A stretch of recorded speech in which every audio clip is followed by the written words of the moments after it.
What's up, y'all? Y'all know who it is. Your boy JP the Install Guy, hoping to make your install life a little bit easier. And if you're adding an amplifier to your vehicle, then you might want to protect that investment by installing an inline car audio fuse holder. But with so many options out there, which ones do you choose?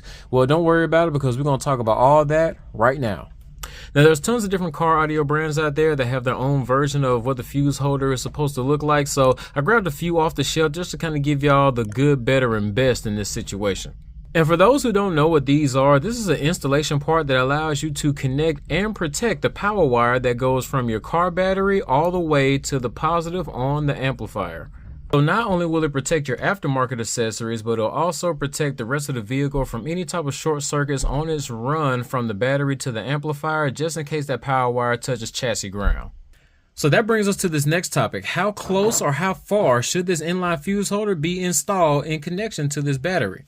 And since everybody has their own opinion about this, I want to take y'all straight to the MECP Advanced Study Guide and let you know what they think about it. Says right here, a fuse or circuit breaker placed within 18 inches of the power connection point is acceptable, but the closer, the better. So to give you guys a reference, from the fuse holder to this battery terminal, this is exactly 18 inches. Now, after we get done dressing this up with some split loom or some braided sleeving or something like that, and we mount it to the positive post of the battery terminal, we want to make sure that we zip tie this along the factory wiring inside the vehicle, because this is still a pretty good long run that could be shorted out, pinched by any means. So that's why they also said that it needs to be within 18 inches or as short as possible.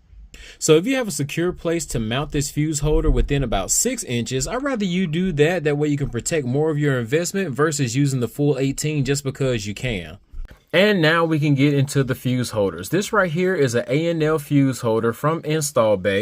Call it an A&L fuse holder because it holds the A&L style fuse. This right here is a 100 amp fuse from T-Spec. You can get these from 80 amp all the way up to 300 amp. And with this one in particular, that little piece of metal inside can hold up to 100 amps of current. So if you're pulling more than 100 amps, that will pop, protecting the rest of the wire and your investment. So this entry-level A&L fuse holder from Install Bay is just made with hard plastic. You kind of want to squeeze the sides in order for you to get that off. It has two 5/16 of an inch studs right here, and these are nickel plated, and it comes with two 5/16 nuts that go around this bolt, with a couple washers for contact for your fuse and your wire on your lug nut, and a lock washer as well. To install a wire on here, we want to take off the top two washers. Then we want to put our two 4-gauge wires with the ring terminals over the top of that, and then set our A&L fuse over the top of that. Next, you want to take your flat washer and your lock washer.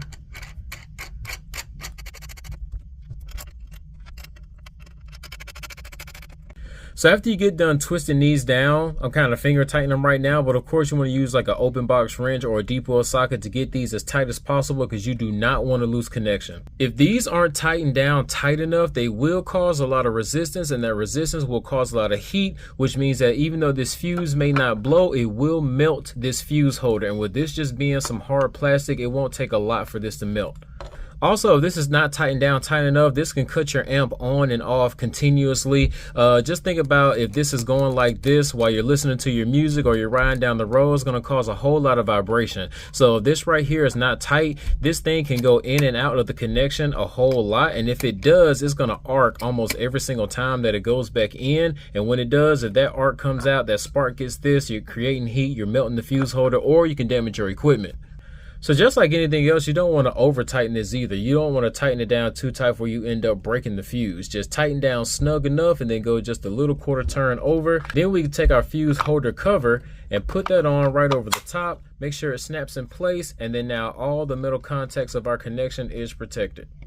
So this one right here is pretty much kind of straight to the point. There's no bells and whistles with this one. It's still a nice fuse holder, and it's right around 10 bucks. Now next we have the T-Spec V12 A&L fuse holder. Now this is a polycarbonate cover, so it's a lot more impact resistant. It also has this TPE wrapped rubber, so it gives it a nice little grip on the side. Now in comparison to that first Install Bay fuse holder, this is a little bit more compact than that, so it's smaller in size, which I like a lot.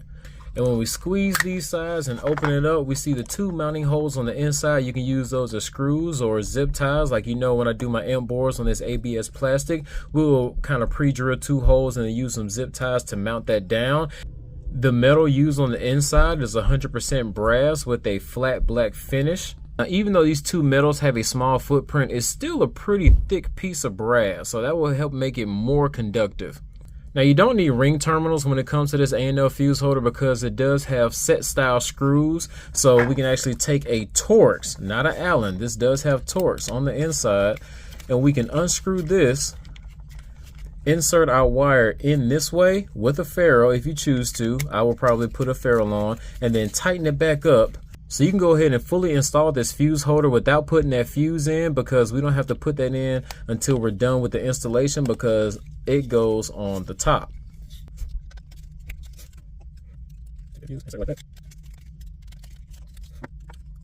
Just like that. So it's a T-spec fuse with a T-spec fuse holder. Now, you're probably looking at these wondering what it is. This A&L fuse holder is water resistant. So what that means is, so with this cover on and these gaskets in, this will help protect against any type of water that's going to get inside to your connection. And it comes with two gaskets. We have a red gasket, so this can hold tight around your 4-gauge wire. And then on the inside, there is a black gasket for a 0-gauge wire. Sitting at right around 27 bucks, you can see how this is a pretty big upgrade from the other A&L fuse holder that we just got done reviewing. And lastly, we have the SMD single A&L fuse holder from Steve Mead. Now, this has a similar mounting style like the first A&L fuse holder that we were talking about, but these two are not the same. Now, right off the bat, we're going to look at the thickness and material. This is about 1/2 inch of HDPE plastic, so that's a high density material, which is nothing like the less than 1/4 inch hard plastic from that first fuse holder. Now, there's some underground piping company that uses HDPE plastics for their water distribution because this stuff does not absorb moisture. And since it doesn't absorb moisture, that means that this type of plastic will not mildew, it won't mold, and it is corrosion resistant.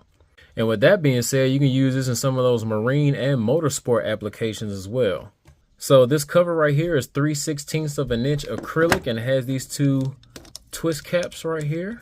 You can twist them off easy, or you can use a socket or a wrench if you would like.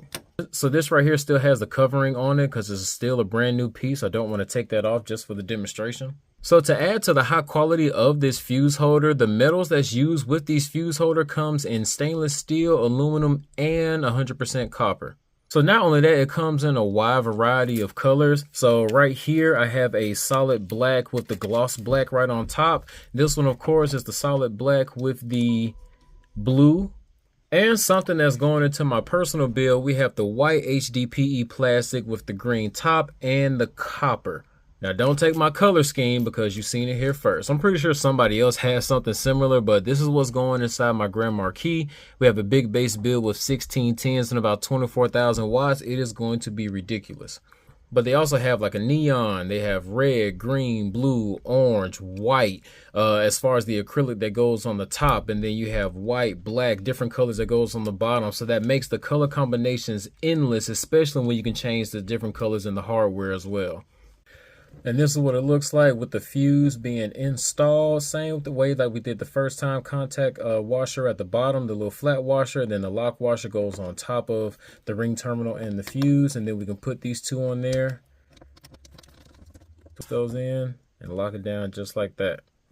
So there's one thing that these three A&L fuse holders have in common, and that is the size. So what happens when you don't have the space in your engine bay to actually fit one of these big A&L fuse holders? You need to get you a mini A&L fuse holder. This is going to be the mini A&L V12 T-spec fuse holder, and it is used to hold a mini A&L fuse. Now, these two fuses are the exact same, except this one is the bigger version and this one is the smaller one, hence the name Mini A&L Fuse. Now, T-Spec has a 40 amp all the way up to 150 amp on the Mini A&L, but I have seen up to 200 amps on a Mini A&L Fuse. Now, some people may look at this and say, man, this is a smaller fuse, so it's not going to be able to handle the current as much as this one. That's not entirely true. One thing that I will say is that on the Mini A&L, it goes down to about 40 amps as far as the A&L A&L, the lowest I've seen is about 80 amps. Now with the mini A&L, the highest I've seen is 200 amps, like I said before, but with the A&L, I've seen 300 and 400 amp A&L fuses. Technically, can these hold a lot more current? They can, but the 100 amp is not going to outperform the 100 amp no matter the size.